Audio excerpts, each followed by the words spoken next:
Some factors in Venezuela that threat our credibility and as a humanitarian community is, at the beginning, the repeated attempt to politicize humanitarian aid from both government and the opposition. A person who receives specific humanitarian aid can be sanctioned and removed from the list of governmental subsidies forever. So, in many cases, we have to be very discreet so as not to put people at risk. They're accused of having purpose different from those proclaimed. Legal restriction aimed at reduction of civic space, the law for the control, regulation, performance, and financing non-governmental and related organizations that the Congress is discussing right now, may be possible a point of no return in the closing civic space in Venezuela. Definitely could limit the ability of NGOs to provide humanitarian assistance to the people in need. This framework of accusation and threat against NGOs can generate distrust in our own participants, as well as make them feel hopeless about the possibility of stopping receiving humanitarian aid. It's likely that communities, upon warning of the reputational impact of NGO, will give up the idea of asking for help.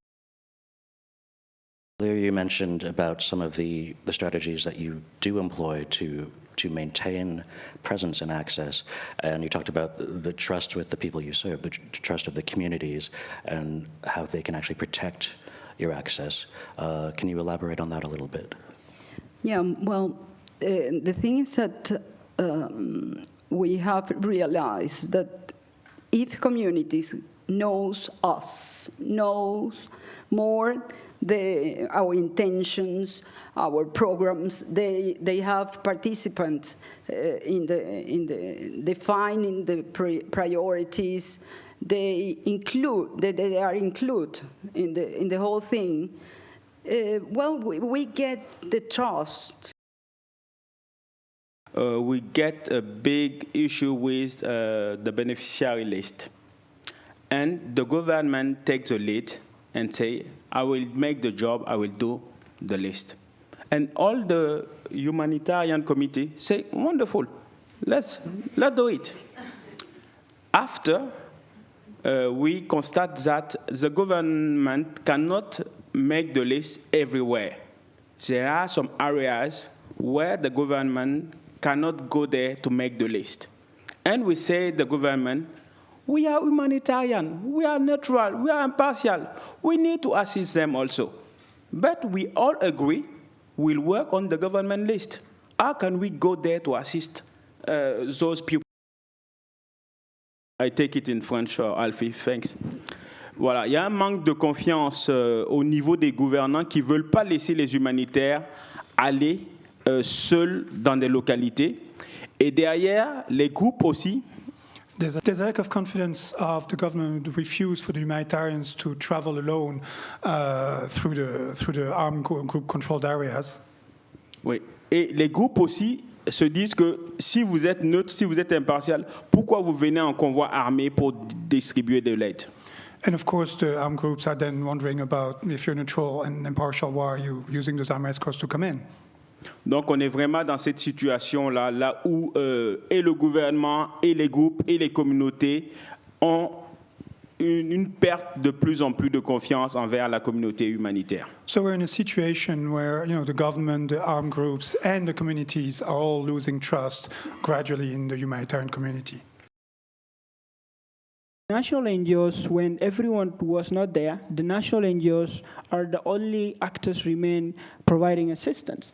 But also, because of the war, they have lost all their capacities, their assets, and for us at the NGO Forum, we have documented over 200 NGO, national NGO, have lost their asset, and that's value over $600 million US. And these capacities have been used actually in the past to respond to the humanitarian assistance. Yeah, I think when you hear about Myanmar, if you hear about Myanmar, is that access is extremely limited, that there isn't access, there isn't the ability to deliver. But NGOs, local actors have found ways to deliver in incredibly complex and constantly facing ethical dilemmas in response, but they have found a way to respond. But what I would say that limits maybe the response to be to its fullest is this perception of credibility and trust amongst each other. The military thinks humanitarian assistance, particularly in non-controlled areas, is aiding the enemy and therefore is okay to deny and target. The opposition and the ethnic armed groups and now local People's Defence Force also think there is complicity amongst the international community in seeking permission from the military to be able to provide assistance or to be able to register, which can affect their interest in putting bureaucratic impediments on humanitarian actors. The community too can also see who look at aid assistance and see who is siding with who. So it's extremely political. Examples of where we are struggling to do the most basics as humanitarians to keep people alive. And yet I constantly now today hear about the things that we're wanting to do more, and that is so valid, it's so important. But I say to you that we are coming at this in a way that for me feels like a high-speed, high-collision train wreck. Because we're having that conversation, having reached 62% of the people we targeted last year. We will receive less money as humanitarians collectively this year than we did last year. We received less money last year than we did the year before. And this is not about money, it's about people. But ultimately, we need to be having some really, really difficult conversations about where that increasingly small pot of money, and it's not small, it's billions of dollars, and we need to acknowledge that because we're accountable to the people in crisis for those billions of dollars.